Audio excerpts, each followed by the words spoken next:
Beware, citizen, you are now departing from the world of allowable opinion. The Tom Woods Show. Welcome, everybody. It's Friday, March 14th, 2014. Got some good Woods family news to report. Last night, we welcomed our fifth daughter into the world, Sarah Elise Woods. She came a little early, so it was a bit of a surprise, but I appreciate all the good wishes that we've been getting. We posted this on Facebook last night. You should be liking my Facebook page. You would already have known this. Facebook.com/Thomas E. Woods. We're very grateful for all the good wishes we've been getting. I informed her godfather last night, shortly after she was born. She has the coolest godfather in the world, Judge Andrew Napolitano, and everybody is doing just fine. Now, you may be saying, Woods, why are you doing a podcast today, for heaven's sake, right? We would have allowed you to get away with one day of no podcast after your daughter's born. Well, of course, I already had my conversation with Professor Jared Casey in the can, so I'm back here in my office picking up a few things. I raced out the door to get to the hospital. I actually left my wallet behind. I left all kinds of things here. So I was racing back to pick some things up, and I thought, all right, I'll do a 5-minute intro, send this podcast in, and then get back to things here. So right now I'm just going to play for you the interview I did a couple days ago with Professor Jared Casey, professor of philosophy at University College Dublin. You are going to love this guy if you don't know of him already.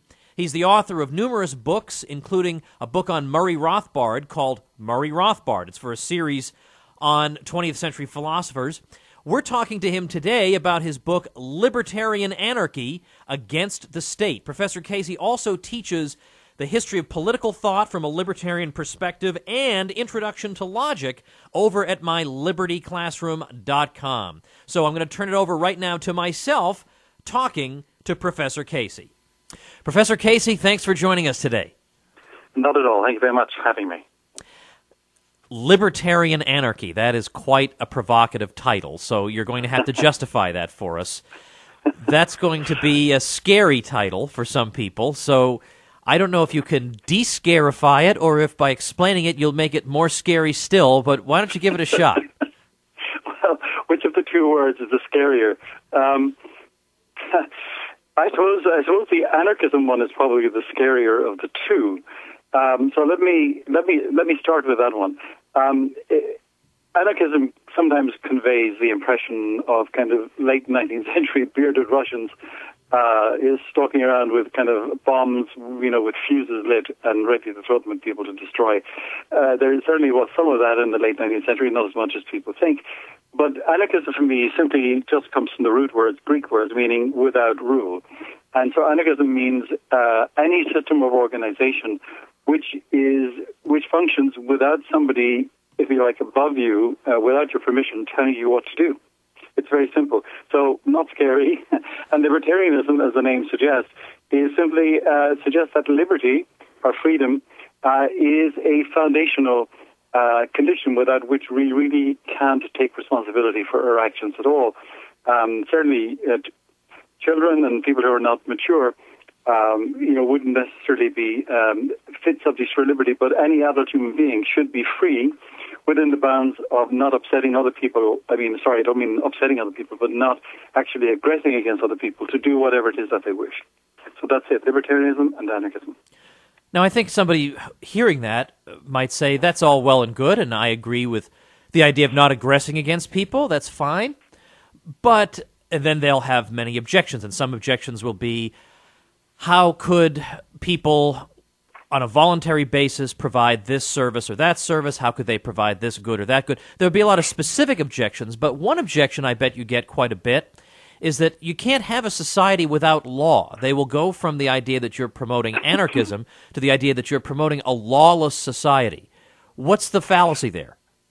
Well, the fallacy is, of course, first of all, if you look at it historically, and if you were to draw a timeline from, say, 200,000 years ago to now, and you were asked people to mark on it when states as we now know them began to emerge, you'd have to be very close to the right-hand side of that line, which means that for historically and prehistorically, for most of our existence, human beings have lived without anything like the modern state.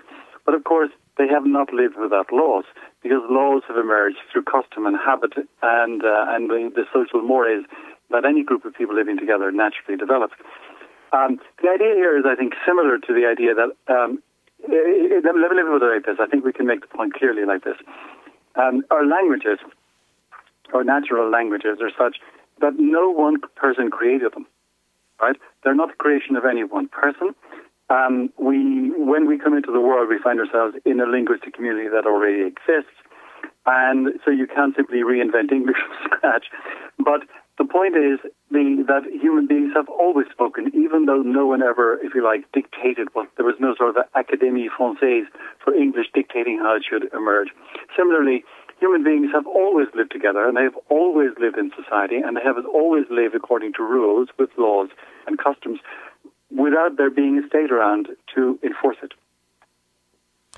Now, what about this objection, though? Somebody might say, even a free market person might say, I understand there are problems with the state. I get it. You know, I understand there are inefficiencies, there are even moral outrages that are perpetrated by states.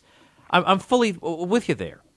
But what you're proposing that we try is something that, yes, we might be able to pull out an obscure exception here and there in world history, but it's something that by and large has not been tried.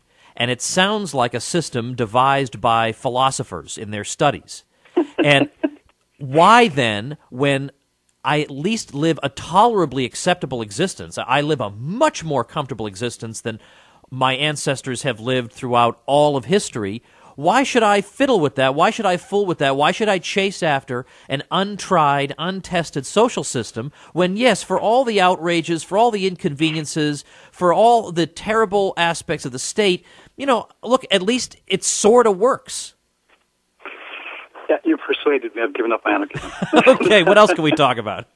No, that's a very good question. Clearly, the systems we find ourselves in now are not necessarily the worst things possible. In other words, anarchy in the sort of dramatic sense of the term, lawlessness and disorder, those kinds of things, at least conceptually, and when people have lived through wars and revolutions, generally the tendency has been to think that order, any kind of order, is better than this kind of chaos.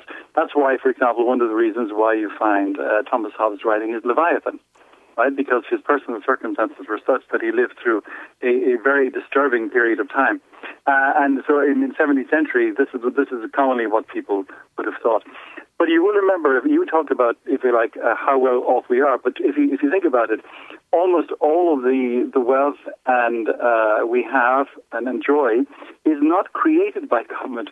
It's not even created by the conditions of order, the minimal order that government gives. It's created by interaction between human beings. And a libertarian anarchist like myself would believe that, in fact, in a condition where without a coercive government, we would still have that. Now, could I make a couple of points here? First of all, if you are a libertarian anarchist, you are not necessarily committed to saying that free and voluntary forms of association are ruled out. Far from it. In fact, there's nothing to stop people, and people should ideally cooperate not only in commercial activities but in social activities as well. And therefore, there would be, if you like, things that would resemble the kind of situations we have now with government. The difference would be, however, that whereas now you don't have a choice, and you can't, except by moving to another country, you don't have a choice by staying where you are, one government or another government. In a libertarian anarchist situation, you would be free to choose, if you like, one form of voluntary association or another. All right, let's back up and go through this from first principles onward. Let's start with the non-aggression principle, and then I want to follow up. I'm going to tell you where I'm going with this. I want to follow up that question with how that reflects on the legitimacy of the state. So what's the non-aggression principle? Most people listening know what that is, but we have new people all the time. All right, very good.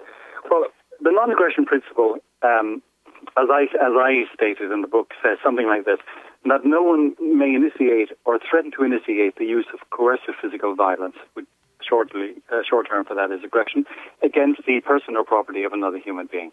There's nothing really starting or revolutionary about this. It's the kind of thing that we all learn when we're growing up. So whenever you're called up before a parent, for quarreling with your brother or your sister, one of the classic defenses is to say he or she started it. Okay? And the point is, it's the person who starts the row is the one, if you like, who's the problem. So the non-aggression principle, if you like, is that sort of childhood principle writ large. Now, what follows from the non-aggression principle, at least, let's say, if we were thinking... Now, let me start again.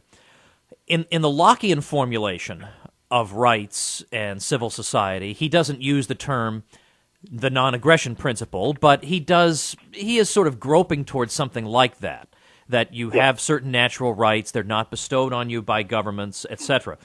But he then develops his idea of the right to property, which comes from the ownership of oneself, and then this extends into the homesteading principle, the first user principle, and this is where we derive the right to property. The idea from Locke is that we mix our labor with some previously unowned thing, or he would say commonly owned, but you can take it out of common ownership by mixing your labor with it, and so therefore giving it kind of the imprint of your own personality, making it an extension of yourself, it becomes your property.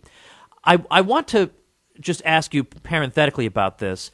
How do you deal with the objection that is sometimes raised that, look, I've mixed my labor with the ocean by pouring a can of tomato juice into it, so does that mean I own the ocean? How do we determine what constitutes mixture of labor and what doesn't? Yeah, I think if Locke were alive today, he would probably regret that particular image that he gave to us. In fact, in the same book, in the Second Treatise on Government, he actually talks about what he calls improvement. And improvement in the 17th century meant doing something to a natural resource to bring it into a state where it could be more effectively used. That's what he means by mixing his labor, right? I actually have severe problems, metaphysical problems with the idea of mixing labor, and of course you are open to the objection, that the tomato juice objection, which comes from Nozick. The idea that if I empty my tomato juice into the ocean, do I now own it? And the answer is no. So it's not so much the mixing of labor, it's rather the fact that the first person to use a resource for purposes of improvement, if you like, has a claim to that resource which no one else has. The question then is how. I mean, but there is another objection which says, well, you know, all that gives you is temporary possession, and possession is not ownership, and that is actually a very good objection. I think the only adequate response which gets Locke off the hook to some extent and allows us to move from simply possession, which is a factual matter, to ownership, which is normative, okay, is the solution put forward by Hume, which I make use of in my book, which is that we recognize in some states of society, people recognize the utility to begin with of mutually recognizing each other's possessions. And out of that, there develops a conception of property and justice. Now, a lot of people, when they hear the anarchy question, they want to know how would it work and all that. I've got a couple other guests coming on. I'm going to ask that in more detail. Ed Stringham and Bob Murphy, you know both of those guys. So yes. They're coming up soon, so I'll ask them. But I want to ask you some more, I don't know, rarefied sorts of questions. So now that we've covered what the non-aggression principle is, we've talked about the way people legitimately come to own things. And, of course, once you have, well, let's say improved some previously unowned thing, you don't have to keep improving it. I mean, once you can sell it to somebody, then that person can just enjoy it. You don't have to constantly be exerting effort. Yeah. Right. So we've looked at how we justly acquire property. How does this come to bear on the question of whether the state, in either its minimal form of simply providing defense services or its more maximalist forms, how do we take these issues and bring them to bear on the legitimacy of the state? Well, okay, we start, I think, here with the not unreasonable assumption that every human being, no human being, is by nature superior, if you like, in authority to anybody else. Okay, some people are smarter, some people are better looking, some people are more, and so on. But by and large, between any two adult human beings who are otherwise unrelated and haven't made, if you like, an agreement, it's not open to one person simply to order another person around. Okay, nor is it an obligation on the part of that second person to obey the first. Now, of course, we can voluntarily sign up to authoritative situations if we choose to do so. But in a natural situation, any two human beings, no one is in a position, if you like, legitimately to order another person around. Now, the trouble with the state is that it's not that it doesn't provide some measure of order. It clearly does. And it's not that the order it provides isn't something that we want. It clearly is. Right? But the point is, it can be provided in other ways without it necessarily being the case, as it is in the case of the state, that these people, if you like, are doing it without, as it were, are consenting to it. At the most, we could be said to acquiesce in it, albeit reluctantly. We simply find ourselves in a situation where we're not in a position to resist, and so we acquiesce. The libertarian anarchist position says all of the good things that we want, all of the order that we want, all of these things are good, but they can be provided by mutual agreement. And that trumps, if you like, somebody else ordering another person around. Let me go over with everybody what the headings of your book are. So you have an introduction, then death and taxes. So you start off with the state, necessary and legitimate. Then you look at the origins of the state. Then liberty and libertarianism, anarchy and anarchism, law without orders. Then delegitimizing the state, and then the conclusion. So I want to jump ahead to some of the ways you deal with the convenient fictions of the state, at least in some of its forms. For example, in the United States, we say that we live under a Republican system, a system of representative government. But you go right after that. You don't say, well, people tend to elect lousy representatives, or that's beside the point. You're arguing that it is meaningless. The concept of political representation, as opposed to representation in other settings, is an empty idea. What do you mean by that? Well, I mean that, look, normally when we talk about one person representing another, let's say I wanted to buy some painting at an auction and I couldn't go. And I asked you if you would do it for me. And so you'd say, well, fine, what do you want to pay? And I'd say, well, don't go higher than $15,000. So you would then go off and you would bid for it on my behalf, and in doing this, you would represent me. Okay, again, if I'm unfortunate enough to be up in court, okay, I pay a lawyer to speak on my behalf, and he represents me. But in all those cases of representation, the person who's doing the representing is my agent and is answerable to me. I'm the principal, he's the agent. Okay, and he's there to represent my interests. Now, the thing about if you ask precisely how does political representation work, none of the ordinary models of representation that make sense to us actually work here. First of all, even presuming, by the way, the best of goodwill on the part of your alleged representative, your representative probably doesn't even know who you are, has never met you, doesn't know anything about you. Okay, he may not even care anything about you. It is possible, in principle, on, say, one particular issue, if everybody in a constituency was worried about, the water quality, that there might be unanimity on this. But the chances are that in any constituency where you're dealing with large numbers, on any issue, there will be divergence of opinion. And your so-called representative will have to, at best, if he does anything at all, at best will have to represent, quote-unquote, some people and not represent others. So the notion of representation when you get into large numbers is approaching fantasy. And that has nothing to do, by the way, with the moral quality of your representatives. When you add in the fact that many people there have their own particular agenda and don't really care much about you, then the situation is simply compounded. Now, I thought I had every objection to every state myth pretty much mastered, but when I read that section on representation, it really hit me like a ton of bricks that I had missed this all this time. That what could it possibly mean when you have a constituency that is necessarily, and especially in the empirical case of the United States, very diverse ideologically, and the people who compose it all want different things.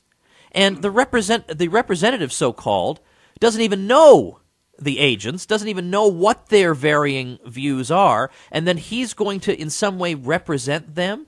I mean, even when you say, I better write a letter to, I'm angry, I better write a letter to my representative. Well, most of the time when you're angry at a representative who's wrong all the time, who's screwing you all the time. In what sense is that a representative? There's no way, there's no aspect of civil society in which we speak about representation in which we would think that way, in which we would think a relationship like this was representation. But this is common for the state. It takes common terms, it takes common relationships, and it distorts them. It uses them in ways that we don't normally use them. So, for example, you and I might talk about contracts that we enter into with each other. Well, the government is going to pervert that idea, too, because it's going to say that the government itself is the result of a social contract. And so just as you consent to enter into a contract with me to make courses for libertyclassroom.com, well, we all entered into a contract with the government to rule over us. What's wrong with that?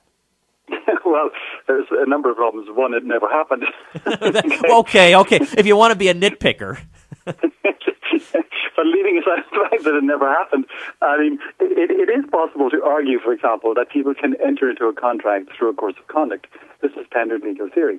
So if you go into a restaurant under normal circumstances, sit down and order a meal, when the bill comes, you can't say, "Oh, well, hang on a second, I didn't sign any contract here." But for anything serious, buying a house or buying a car, there are, if you like, very strict formalities that have to be gone through so that everybody knows exactly what's going on. Now, the point here is there is really probably nothing more serious than giving somebody else the authority to order you around in very significant ways. Okay? That's much more serious in the end than buying a car or even buying a house. So how come in that situation you can simply slide into it, as it were, without, as it were, knowing or ever being asked? There is no contract. And this has been pointed out. I mean, political philosophers since the beginning of time have tried to do some kind of fancy footwork around this. So, for example, Rousseau has this insane idea of the general will. I mean, recognizing, if you like, the basic anarchist criticism, which is that no one is by nature entitled to order another person around. The question is, how then does government get its authority? And he says, well, really, what we have is we have this kind of mystical kind of thing called the general will, and the government, if you like, by giving voice to this, is telling you what you really would want to do, even if it clashes with what you actually do want to do. In democracy, which in the words of Hans Hermann Hoppe is the God had failed, but it is the good thing. Democracy says, look, you don't rule yourself, but you elect representatives, and those representatives rule you, and in doing that, you really are ruling yourself. Well, I don't know about you, but the kinds of things I get told to do all the time by my alleged representatives bear very little resemblance to what it is that I actually want to do at any stage. I don't quite know how that works out of me ruling myself. So the story of democracy, as it's commonly told in civics classes and social studies, has to be one of the greatest fairy stories of the 20th century. And as you say in the book, it is simply a way to conceal the brute fact that for all our talk of free societies and free political societies, that in fact some people rule and others are ruled. That's what it boils down to. Now, you have a seminar, I don't know if you still have it, at University College Dublin, where you present some of this material in something like an anarchy and the law kind of course to unsuspecting students who, of course, should know better signing up for a course like that, what they're going to get. But you've said that, of course, it has changed some minds. But what do you find either shocks them the most, or is the argument that seems to turn the light bulb on for them to think in new ways the most? Actually, what I've discovered over the years is that when I wrote the book, for me, because I couldn't deal with all of the practical, problems that come up with a situation that would arise if we had anarchy. So I went to what I thought was the core issue, which was law, justice, and security. But I've actually discovered over the last number of years that the thing that actually grabs people's attention and where it's hardest for them to accept what you're saying is their objection that in an anarchic society, the poor would in fact be abandoned, right? And they're really worried about this. So I'm going to be giving a paper shortly in Queen's University, Belfast, with a provocative title called "Let the Poor Starve." What? Yeah, I mean, there's a question, there's an exclamation mark behind it, right? But what I'm doing is I'm addressing that objection head on, right? Pointing out that in an anarchic society, not only would there would be very many fewer poor people, but in fact the situation we have now would be actually drastically improved rather than unimproved. But it's very hard to shift people on that, because what they think you're doing is saying a libertarian anarchist world would be just like the world we have now, except you wouldn't have welfare. Right? And I say, well, no, that's not quite true. Right, exactly. It would be I beg your pardon? I'm saying that's exactly the point. People do think that it would be just like now, except the thing that I most favor would be absent. That's about it, right? So what I do is, so instead of waiting for them to attack me with this, right, I now go on the offensive, right? And so I keep pressing this thing about freedom. I use Murray Rothbard's The Ethics of Liberty as a sort of core text, and then I have lots of other reasons, about 120 or 140. There's a Facebook page that they subscribe to, and they have to do something every week for me where they write a 300-word reflection. But every year it's different. Every year it's different. So, I mean, on this side of the Atlantic, of course, we're much happier with sort of incipient socialism than you would be, say, in the United States. So I'm starting from much further back.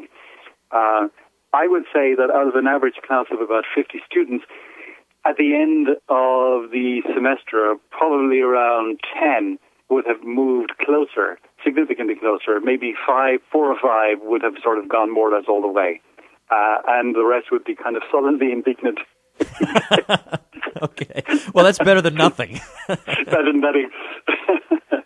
All right. Well, listen, Jared, I appreciate your time today. I also appreciate the work you've done at libertyclassroom.com with your History of Political Thought course and your course on logic, which I don't know if you were as surprised as I was when I put out a request for of the subscribers, what course would you like to see developed next?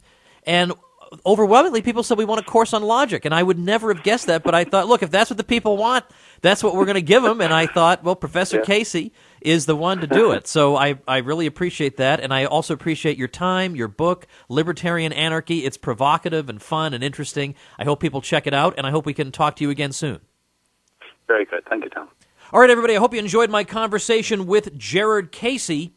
Check out libertyclassroom.com. You can get his courses on demand. You get every course we have when you join. Not piecemeal. You get every course we have when you join.